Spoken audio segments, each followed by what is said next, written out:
Welcome to the Forward Marketing Podcast, the podcast that covers internet marketing strategies and leadership tactics to move your business forward.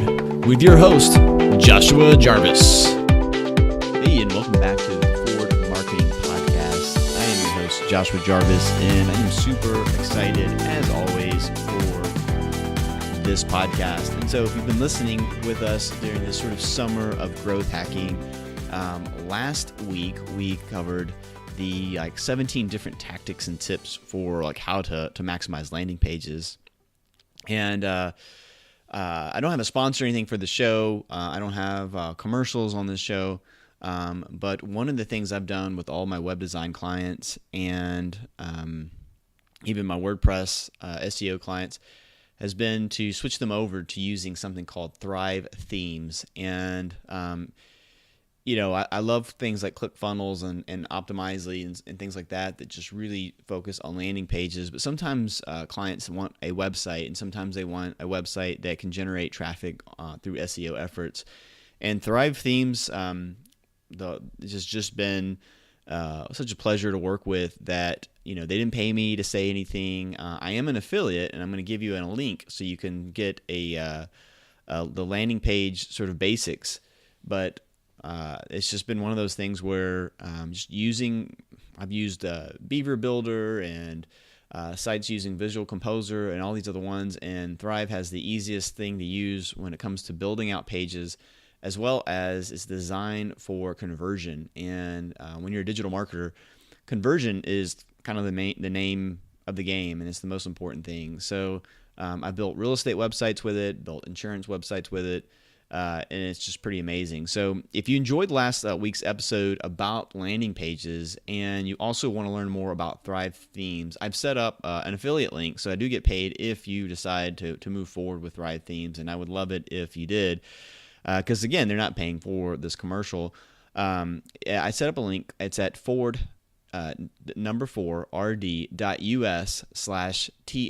So forward.us/TLP, and that's Thrive landing pages. And it's basically a landing page guide that takes you from start to finish on how to design a great landing page. So if last week's episode was interesting, but you didn't know, you're like, I don't know where to start, this walks you through it.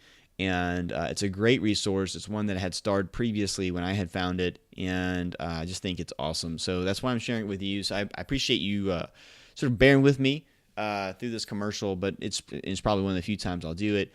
But it is something, again, I've decided to be an affiliate for Thrive Themes because I really believe in it, and I've tried every other builder out there.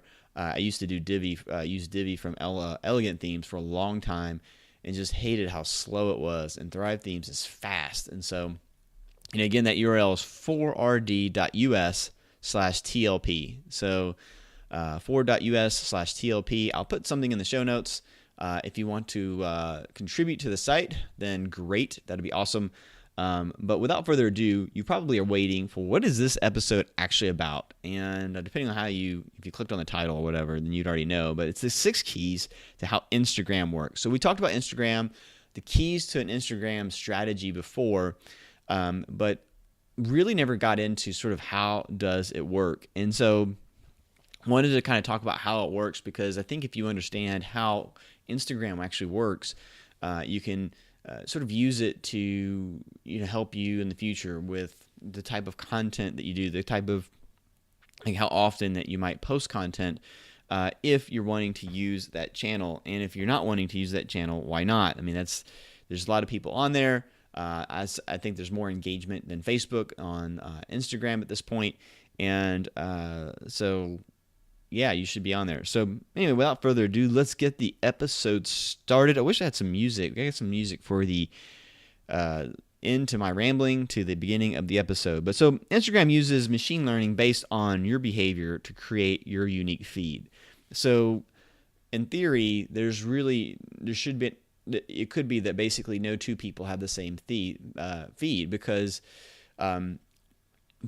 what they came out and said was, and I forget, TechCrunch did this sort of interview with them, and basically when you interact with a photo, the level of interaction tells them that that's what you want to see. So, you kind of, if you go on someone's page and you hit the magnifying glass, for instance, and you see the search options there, it's based on your relationships that you have. It's based on how you interact with those photos. So if you tend to, like, for instance, I think in one of the episodes I said my Instagram feed is full of booties and chests, and now I know why. It wasn't because I was clicking on and interacting with photos of scantily clad women. What was happening is I was looking at fitness stuff, and one of the first people I had followed was a guy. I think his name is Stephen Weatherford or something.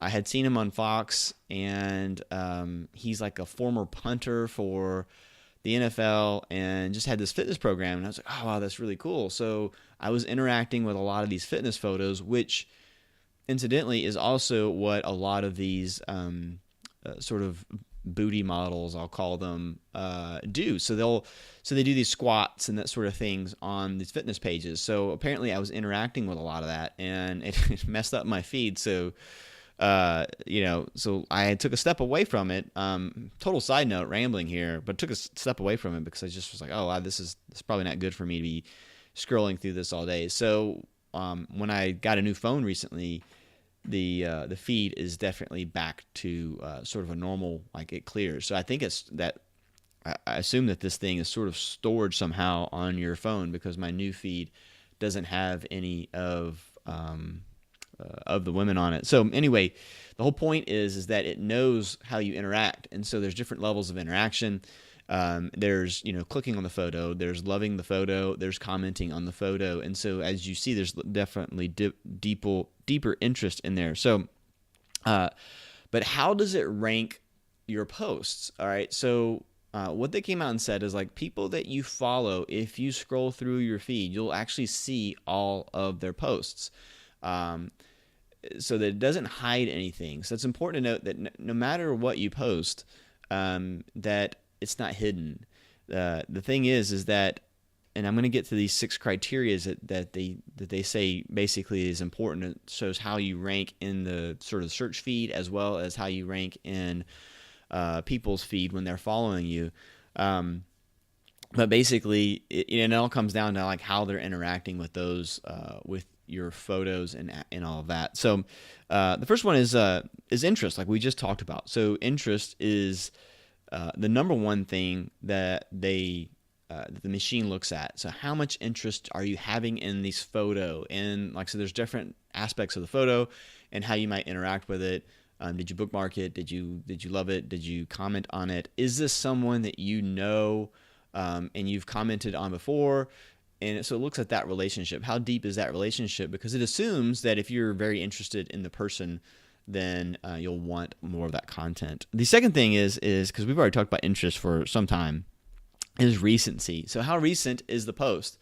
So if you're posting 5 posts a day, depends on your level of engagement around what you're posting. This determines whether it's on there or not. So if let's say I went away and I took a video of the of some fireworks during the 4th of July, and the level of engagement went up, we'll say. I mean, that would be the theory. I'm not leveraging Instagram, kind of the cobbler's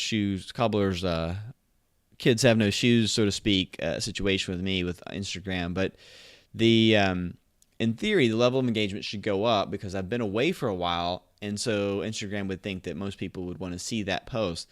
Whereas if I post a bunch in a day, it kind of depends on the level of engagement around those photos. Sometimes that could be better, meaning that recency will trump anything else, and in other cases, recency will hurt you. So you get interest, you get recency. The other thing is relationship. So how close are you really? And keep in mind that Instagram knows whether you're friends on Facebook or not. So, are you following them? Are they following you? Are you commenting on each other? Are you guys in close proximity? There's a bunch of sort of relative words around the idea of relationship. So it uses interest, like how much you're interested in it. It uses recency, like when did you post, and it uses relationship, but it also uses frequency. So how often the people are looking at their phones. So if they're looking at it once a week, then they're only going to see the most popular post first.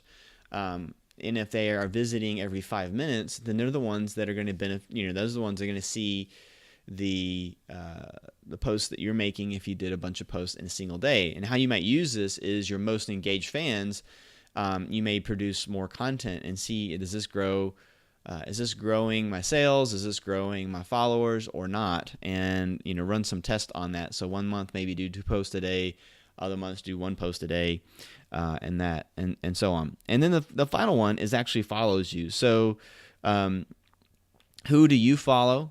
So like if you're who the person is following. So are they following a bunch of people like you? Because they're going to show similar things. And this basically goes back to the point I was making at the very beginning, is that if you're the way Instagram works is that the way that is as the users interact with the photos, it tries to show more photos because it's trying to increase your time on the app. So Instagram's goal is to keep you on that app for as long as possible. So for instance, one of the I've got some myths for you. I've got 4 or 5 different myths that that people think about Instagram. And one of those is the video thing. Like, well, why am I seeing more videos and video content is ruling? No. You're interacting with videos more often. They don't actually put a priority on it. So that's one of the myths. So spoiler alert. And then, so we talked about interest, recency, relationship, frequency, meaning how often do you post? How often do they visit? Recency being how often do you post and how new is the content? And then following, who do you follow? So it's going to show you something similar. And then usage, how long you spend looking at Instagram. And so those are the 6 factors they use to sort of use their ranking thing. And so how you might manipulate that, or how you might use that, is, like I said, let it control how often you post. Let it control what you post. Now that you know those things, pay attention to the ones that get the most comments, the most interactions. You should be doing this on all of social media anyway, but in this case, they're basically coming out and telling you how to rank for that. And so some of the myths that they came out with and said, or was sort of debunked in this interview, was that nothing is hidden. So a lot of people think that Instagram will hide things, particularly if you stuff hashtags. You've probably seen that on posts, or some of these sort of automated, or you'll see these posts where there's like 8 or 9 posts, and you can tell, like if you've been seeing it for a while, that the only purpose of that is to grow followers for people. So sort of fake bot type accounts. And they don't hide it. They, if you're interacting with it, then it's good. If you're not, then it's just not going to get seen. So they sort of let the machine decide.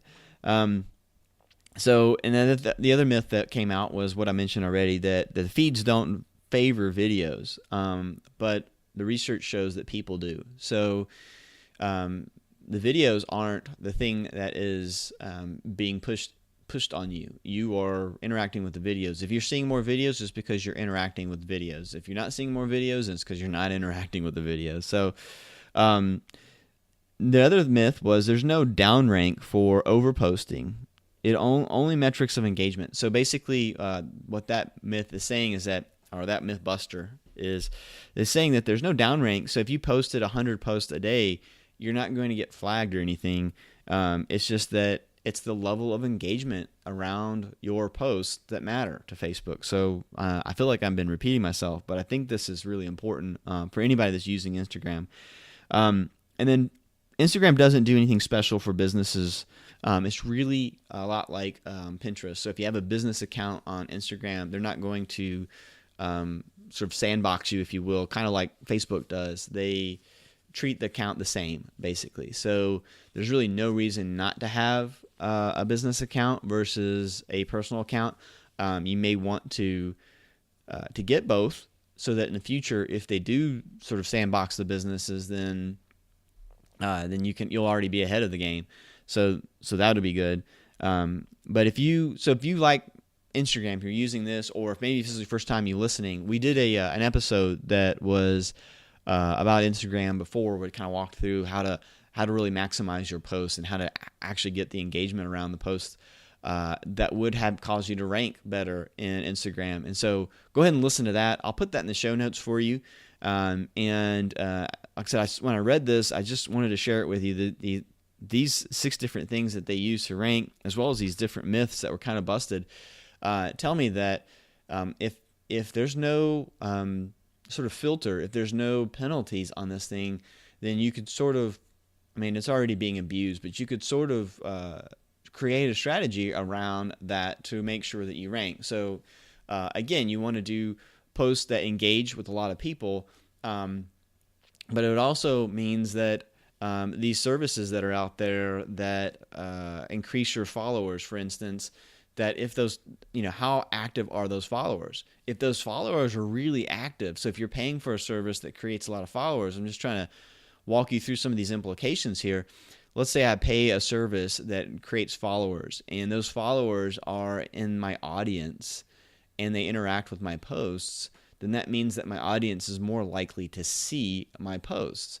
Whereas if I pay for an audience, let's say I go to Fiverr, for instance, and I'm paying for an audience and it's largely made up of people, say, in India or robots, but they don't interact with my post. It's just sort of blanket. I'm either going to not rank at all, and so it's not going to have much of an effect at all, or I'm going to be more likely to be seen by bots and more likely to be seen by people in India than I am my own people that I'm targeting, maybe in the States, for example. So that's just one small thing to think about as you're sort of marketing on Instagram. But I know several companies that are leveraging Instagram to make to drive their sales. In one instance, there's a local business here in Alpharetta, and I'm in Atlanta, so it's a suburb north of me. And she took her artwork and put it on yoga pants and made a business out of that. And so she was, featuring her art in local sort of art galleries, if you will, but wasn't, national name or anything like that. But she's making more money from just sort of cool designed activewear than she was selling her artwork. And that's pretty amazing and it's all from Instagram. She didn't even have a website when we talked. So that's Instagram went straight to like I forget what she was using. I think it was Etsy or something like that. And it's just kind of crazy to see just this, like how powerful Instagram is and how overlooked it is by businesses. So anyway, guys, I hope you enjoyed sort of a quick episode talking about the sort of 6 keys of how Instagram works, as well as those sort of 4 myths that was debunked during this interview. I really enjoyed reading this thing because it, like I said, just gave me some insight into that. I guess that sort of nerded out on it. So, but the next few episodes I've got planned, again, all talking about different platforms to grow. I've got one episode laid out for you called the 11 Essential Places to Share Your Content. I'm going to talk about the steps, which is kind of an acrostic or an acronym, if you will, that talks about how to create great content from a book, and some other things lined up for you in the coming weeks. So stay tuned. If you're not an Instagram lover, if you're not an Instagram user, and you don't think it's worth anything, and you're like, man, it just wasted 18, 20 minutes of my life, well, then stay tuned. Hopefully I will be covering it. And if my episodes don't cover what you want and you feel like your time is wasted, then you have no one to blame but yourself, because at every episode I tell you can email me at joshua@forwardmarketing.com. That's joshua@4rdmarketing.com. And so you can email me there. You can pretty much Google Forward Marketing and find me now. You can Google Joshua Jarvis and find me. It's pretty easy to connect with me online. So yes, make your requests. What should I cover? What tips and tactics should I cover for you? What's your biggest questions around internet marketing? What are your leadership questions? What guests do you think I should have on the show? Anything and everything's open for right now. So in any case, I will leave you to your summer, but I will be getting back with you next week on another episode of Forward Marketing.